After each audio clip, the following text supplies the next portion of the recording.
പിതാവിൻ്റെയും പുത്രൻ്റെയും പരിശുദ്ധാത്മാവിൻ്റെയും നാമത്തിൽ ആമേൻ.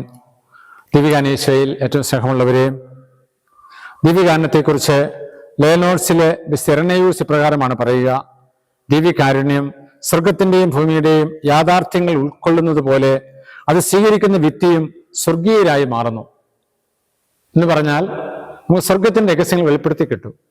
എൻ്റെ പൗരോഹിത്യ ജീവിതത്തിൽ ഒരു കാര്യം ഞാൻ പങ്കുവെച്ചാൽ, ചില വീടുകളിൽ പ്രാർത്ഥിക്കാൻ ചെല്ലുമ്പോൾ, പരിശുദ്ധ ചെല്ലുമ്പോഴുമൊക്കെ ആ രോഗിക്ക് രോഗിലേപനം നൽകണമോ അതിനായിട്ട് ഒരുക്കണമോ എന്നുള്ളതൊക്കെ ദൈവത്തിന് ആത്മാവ് വെളിപ്പെടുത്തി തരാറുണ്ട്.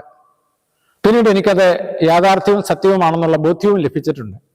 ഞാൻ പറയും, ഈ സ്വർഗീയമായ ഉൾക്കാഴ്ചകൾ നൽകുക ദിവ്യഗാനത്തിന് ശക്തിയും സ്നേഹവുമാണ്. അത് കിട്ടിക്കഴിഞ്ഞാൽ പിന്നെ നമുക്ക് ആ വ്യക്തിയെ മരണത്തിനൊരുക്കി ഈശോയുടെ സന്നിധിയിലേക്ക് പറഞ്ഞയക്കാൻ പറ്റും. പൗരോഹിത്യ ശുശ്രൂഷയിലെ ശ്രേഷ്ഠമായ ഒരു പ്രവൃത്തിയാണത്. അങ്ങനെ ചെയ്തു കഴിയുമ്പോൾ എൻ്റെ പൗരോഹിത്യവും സ്വർഗത്തിൽ സ്വീകരിക്കപ്പെടുന്നുണ്ട് എന്ന് ഞാൻ വിശ്വസിക്കുകയും ചെയ്യുന്നു. അലസാൻഡ്രിയയിലെ വിശുദ്ധ ക്ലെമന്റ് പറയുന്നു, ദൈവം നമുക്ക് സുലഭമായി പരിപോഷണം നൽകുന്നു. അവന്റെ മാംസരക്തങ്ങൾക്ക് മുൻപിൽ മനുഷ്യന് ഒന്നിനും കുറവുണ്ടാവുകയില്ല.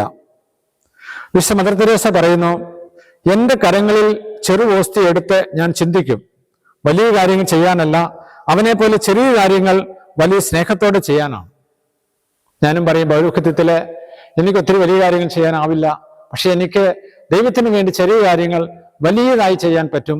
അത് ദൈവത്തിന്റെ സ്നേഹമാണ്, അത് ദിവ്യഗാനത്തിന്റെ ശക്തിയാണ്. ലൂക്കായുടെ സുവിശേഷം 7-ാം അധ്യായം 23-ാം തിരുവചനം പറയുന്നു, എന്നിൽ ഇടർച്ച ഉണ്ടാകാത്തവൻ ഭാഗ്യവാൻ. നമുക്കറിയാം, ദൈവം ഒത്തിരി പേരെ തിരഞ്ഞെടുക്കുന്നുണ്ടെങ്കിലും ആ ദൈവത്തിൽ ആശ്രയിക്കുവാൻ വിശ്വസിക്കാൻ എല്ലാവർക്കും ആവില്ല. അതിൽ വിശ്വസിക്കാൻ പറ്റുന്നവർ, ദിവ്യഗാനത്തെ സ്നേഹിക്കാൻ പറ്റുന്നവർ, അത് ദൈവത്തിന് വലിയൊരു സമ്മാനമാണ്, ദൈവത്തിന് വലിയൊരു പ്രവർത്തനമാണ്. അതുകൊണ്ടാണ് വചനം പറയുക, എന്നിൽ ഇടർച്ച ഉണ്ടാകാത്തവൻ ഭാഗ്യവാൻ. കർത്താവിനെ സ്നേഹിക്കുക, ആഴമായും അന്തമായും സ്നേഹിക്കുക. കാരണം അവിടുന്ന് ദൈവമാണ്. അവിടുത്തെ പ്രവൃത്തികൾ നമ്മുടെ മനുഷ്യചിന്തയ്ക്കും അതീതമാണ്. അവിടുത്തെ ശക്തി നമുക്ക് സ്വന്തമാക്കാം. ഓ ദിവ്യഗാനന്റെ നാഥ, പ്രാർത്ഥിക്കുന്നു, തന്ന കൃപകൾക്കും അനുഗ്രഹങ്ങൾക്കും നന്ദി പറയുന്നു.